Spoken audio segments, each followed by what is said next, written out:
मेरा वतन हिंदुस्तान, हर राह जिसकी कहकशां, कोहे गिरा से कम नहीं जिसके जियाने नौजवान।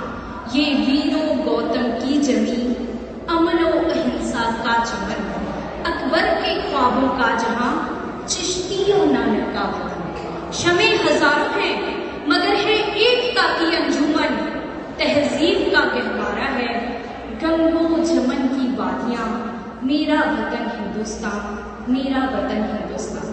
सम्मानित मंच और देशभक्ति से परिपूर्ण बैठे सभासद रंग सभी को मेरा प्रणाम। मैं सिमरन औलख सबका साथ, सबका विकास, सबका विश्वास और सबका प्रयास विषय के साथ साथ देशभक्ति और राष्ट्र निर्माण पर अपना मत रखना चाहती हूँ।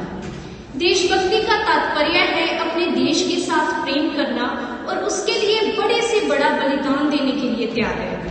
परंतु संकीर्ण विचार से परिपूर्ण देशभक्ति निश्चित रूप से खतरनाक है। देशभक्ति के इसी स्वरूप की डॉक्टर रविंद्रनाथ टैगोर ने राष्ट्रवाद के अपने भाषणों में कड़ी निंदा की थी, क्योंकि अंधी देशभक्ति हमेशा युद्ध का कारण बनती है। दूसरे विश्व युद्ध का कारण हिटलर की अंधी देशभक्ति ही थी। इसलिए सच्चा देशभक्ति ये मत भूले कि हमारे सभी धार्मिक ग्रंथों एवं दार्शनिकों ने हमें मानवता का पाठ पढ़ाया है।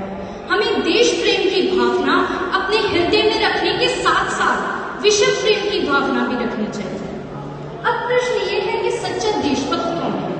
तो मैं कहना चाहूंगी कि इसके लिए हमें श्री तुलसीदास जी की बात को याद रखना चाहिए, क्योंकि उन्होंने अपने दोहे में कहा है कि अगर किसी राजा का मंत्री, वैद्य और गुरु तीनों किसी लालच या डर के कारण उसकी हाँ में हाँ मिलाते हैं तो उस राजा का विनाश निश्चित है।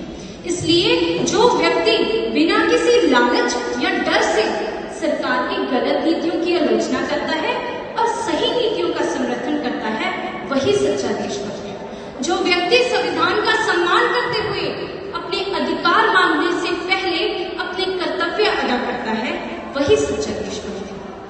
अब प्रश्न ये है कि सच्चा देशभक्त राष्ट्र का निर्माण कैसे करे? राष्ट्र निर्माण के लिए जिस बात पर बल दिया जाता है वह है चरित्र निर्माण, क्योंकि चाहे चाणक्य नीति हो, चाहे विश्व गुरु स्वामी विवेकानंद जी का दर्शन, सभी ने राष्ट्र निर्माण के लिए चरित्र निर्माण की बात पर ही बल दिया। अब सवाल यह है कि चरित्र निर्माण कैसे करें? चरित्र निर्माण के लिए अच्छी माता, अच्छे गुरु और अच्छे न्याय प्रबंधन का होना अति आवश्यक है। अगर माता अपनी संतान को देश की सभ्यता और संस्कृति के बारे में बताए, गुरु अच्छी शिक्षा दे और न्याय व्यवस्था सस्ती और सरल हो और देश के हर नागरिक को समय पर न्याय मिले, तो देशभक्ति खुद ब खुद उत्पन्न हो जाएगी। मैं समझती हूँ हमारे देश के युवाओं में देशभक्ति कम होने का मुख्य कारण यही है कि स्वतंत्रता के 72 वर्षों तक हमने फिरंगियों की शिक्षा नीति और बांटो और राज करो की नीति नहीं छोड़ी थी, जिसकी वजह से राष्ट्र निर्माण करने वालों के स्थान पर अपना हित देखने वालों और चापलूसी करने वालों की संख्या लगातार बढ़ती चली गई और रोजगार का माध्यम अंग्रेजी भाषा होने की वजह से हमारे देश के युवाओं की नसों में रक्त की जगह अंग्रेजी प्रेम बहने लगा। यही कारण है कि वे आज भी अपनी मातृभाषा में बात करते समय हीनता से बच जाते हैं। दूसरी तरफ हमारे देश के नेताओं पर तो अंग्रेजी का भूत इस कदर सवार था कि उन्होंने तो धीरे धीरे बहुत सी मातृभाषाओं को खत्म ही कर डाला।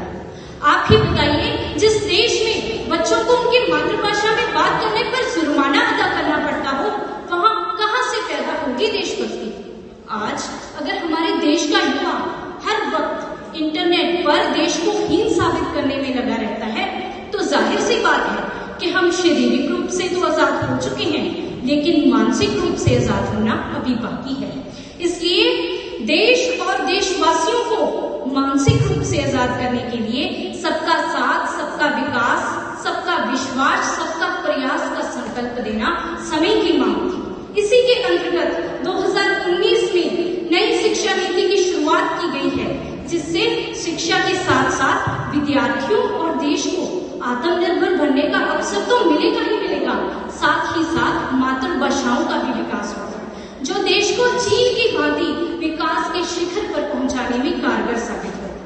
जन धन योजना से जहां देश का हर नागरिक बैंकों से जुड़ा, वहीं डिजिटल इंडिया से न सिर्फ उनके बैंक जाने की समस्या ही दूर हुई, बल्कि अब बैंक हर वक्त उनकी जेब में रहता है। कैशलेस इंडिया से जहां रिश्वतखोरी पर काबू पाया गया, वहीं ग्लोबली रिपोर्ट 2020 के अनुसार भारत ने डिजिटल लेन देन करने में विश्व में से प्रथम स्थान हासिल किया है, और ये हम सबके प्रयास का ही परिणाम है। तारीख के इस मोड़ पर हम फर्ज से गाफिल नहीं, तारीख के इस मोड़ पर हम फर्ज से गाफिल नहीं, काबू न जिस पर पा सके ऐसी कोई मुश्किल नहीं। सबके साथ, सबके विश्वास और सबके प्रयास से ही आज हमने कोरोना जैसी महामारी से देश को बचाया है, क्योंकि स्वच्छ भारत और प्रधानमंत्री शौचालय योजना के कारण 2014 से ही जमीनी सतह से बीमारियां फैलाने वाली गंदगी को निपटाने के प्रयास जारी हो चुके थे। उज्ज्वला योजना, बेटी बचाओ बेटी पढ़ाओ, सुकन्या योजना और 3 तलाक निषेध जैसे नियमों के साथ भारत में रहने वाली करोड़ों महिलाओं को नवजीवन। देश में पहली बार महिलाओं की संख्या पुरुषों से अधिक हो गई है, यानी अब देश में ज्यादा बेटियां जन्म ले रही हैं और अपना विकास कर रही हैं। हाल ही में माननीय प्रधानमंत्री जी ने सबका साथ और सबका विश्वास के संकल्प को अमली रूप देते हुए ही तीनों कृषि कानूनों को वापस लेने का निर्णय लिया है। इसी तरह जब सही समय पर सही निर्णय ले लिए जाते हैं तो इसका देश के बच्चों से लेकर बुजुर्गों तक असर दिखाई देता है, और सभी लोग देश की समस्याओं को हल करने के बारे में सोचना शुरू कर देते हैं, और इसी तरह से शुरू होता है राष्ट्र निर्माण होना।